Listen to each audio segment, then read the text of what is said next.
Bonjour à vous, donc nous allons vous présenter notre exposé sur l'article scientifique numéro 15, donc sur les matériaux et la logistique pour la capture, le stockage et l'utilisation du dioxyde de carbone. Donc, notre groupe est constitué de Thibaut André, Thibaut Herlin et moi-même, le Godron. Donc encore aujourd'hui, le CO2 est considéré comme le principal contributeur à l'élévation de la température dans le monde.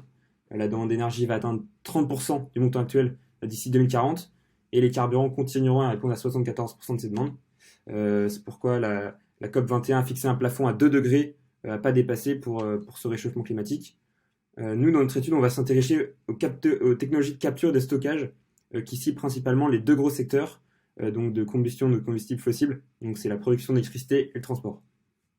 Euh, donc les trois matériaux qui sont aujourd'hui le plus utilisés, c'est les sorbants solides, les solvants avancés et les systèmes membranaires, donc qui continueront notre partie 1.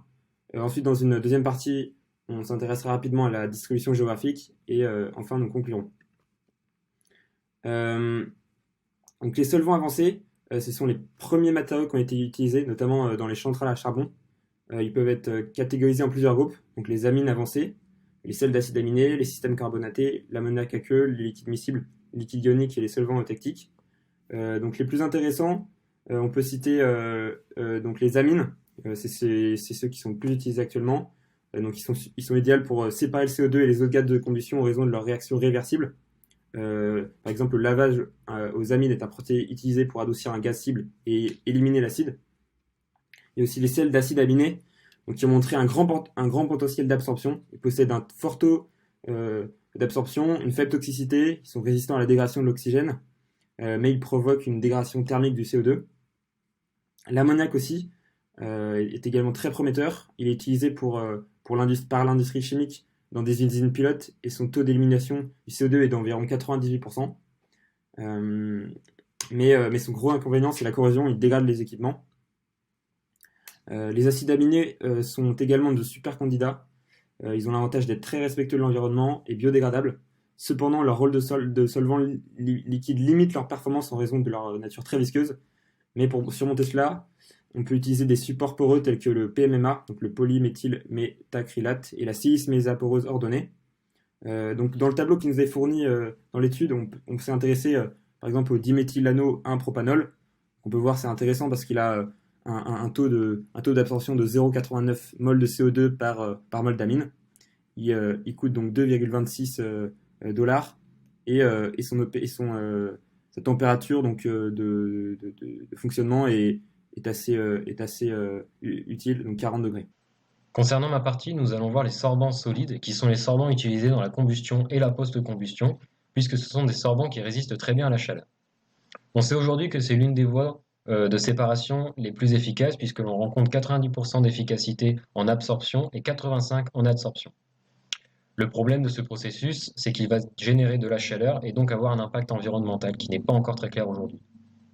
Dans les sorbants solides, on peut retrouver différents matériaux, les matériaux carbonés activés, les matériaux polymères, les éolytes, le silice, les cadres métallo-organiques que l'on connaît sous l'acronyme de MOF en anglais, et les adsorbants secs à base d'alcalin.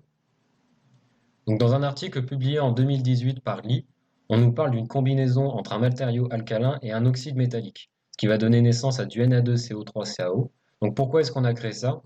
C'est pour avoir un rendement meilleur en termes de capture de CO2, puisqu'on va prendre l'avantage de ces deux éléments.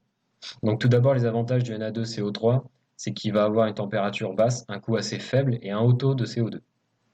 L'avantage du CaO, quant à lui, c'est qu'il s'agit de l'un des sorbants les plus efficaces en termes de capture de CO2 à haute température. Il va également permettre de stocker le CO2 sous forme de carbonate de calcium. Donc par la suite, on voit dans un article publié par Zhang en 2017, on nous parle de cadres organiques métalliques avec des carbones microporeux contenant de l'azote. Donc pourquoi est-ce qu'ils ont fait ça? C'est pour avoir une séparation, une conversion et un stockage du CO2 qui sera meilleur. Donc pourquoi est-ce qu'on vient ajouter du carbone microporeux contenant de l'azote? Donc ce NC va augmenter l'air et le volume des micropores situés dans les cadres organiques métalliques, ce qui va permettre par la suite d'augmenter la capture de CO2. Donc on peut le voir à travers le tableau numéro 2 présent sur le diapo, puisqu'on a pour le NC-CuBTC une valeur de 1364 pardon, mètres carrés par gramme, ce qui est une valeur beaucoup plus importante que pour les autres matériaux présents dans le tableau. Nous allons désormais évoquer les systèmes membranaires. En effet, il faut savoir que plusieurs entreprises utilisent la technologie des membranes comme processus de séparation pour l'enrichissement en oxygène, l'expulsion du CO2 et du H2O ou encore la purification du H2.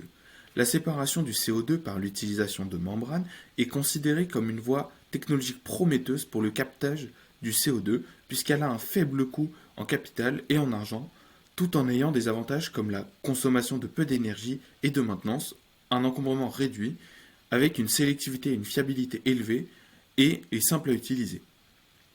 La performance des membranes est généralement évaluée par deux paramètres, la sélectivité et la perméabilité. La perméabilité est importante pour la solubilité et la diffusivité des espèces à travers la membrane. La solubilité de la membrane, un facteur thermodynamique, est principalement déterminée par les interactions entre les espèces pénétrantes et le matériau de la membrane, tandis que la diffusivité, un facteur cinétique, est déterminée par la vitesse à laquelle les espèces pénétrantes traversent la membrane. C'est donc pour cela qu'en termes de technologie, les membranes à haute perméabilité sont donc préférées à celles à haute sélectivité. Nous allons ensuite évoquer les différentes caractéristiques que demande une membrane favorable au piégeage du CO2. En effet, elle présente une longue liste de caractéristiques telles qu'une perméabilité et une sélectivité élevée du CO2, être chimiquement et thermiquement stable, une capacité à résister au vieillissement et à la plastification, le fait qu'elle soit réalisable dans des tailles et des formes diverses, mais bien sûr qu'elle soit rentable. Les performances les plus prometteuses en matière de séparation du CO2 ont été atteintes par des membranes fabriquées à partir de polyimides.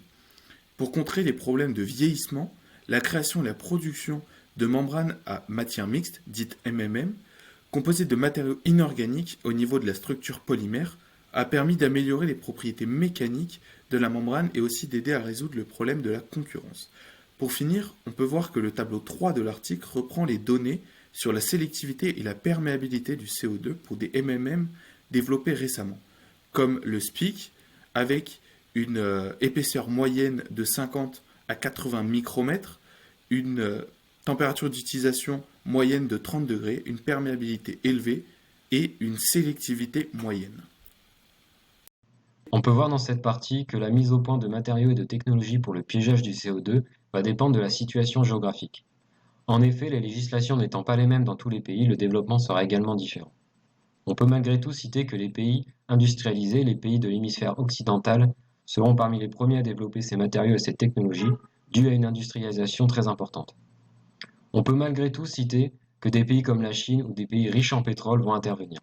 On peut le voir à travers le tableau, puisqu'on en retrouve dans les premières parties du tableau les États-Unis et les Royaumes-Unis. Je laisse donc la place pour la conclusion.